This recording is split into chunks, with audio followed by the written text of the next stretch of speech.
me to consider how it feels to have a protected characteristic, because I don't know that I feel particularly protected in the world or the work environment because of who I am. So I started thinking, what does it mean to be a woman in a world that is still male-dominated, despite the many incredibly talented women that occupy equal space? Then, of course, the question of what it means to be black.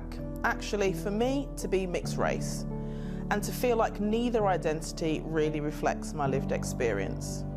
I'm the eldest daughter of immigrant parents who purposefully nurtured a strong woman to stand on her own 2 feet in a world that might assume I am weaker because I'm female.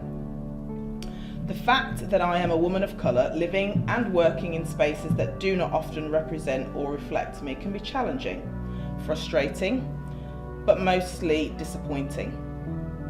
There's an unspoken expectation as a woman, as a person of colour, to get a seat at the table, to represent the voices of others, to speak for all women, all people of colour.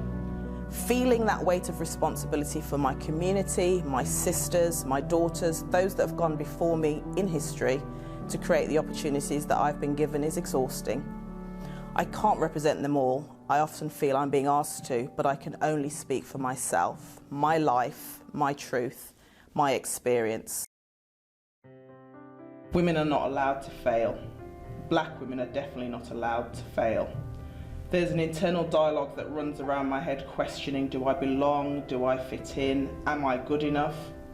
The daily microaggressions of racism that chip away at the belief that I have in myself leaves doubts and insecurities about being in that seat at the table.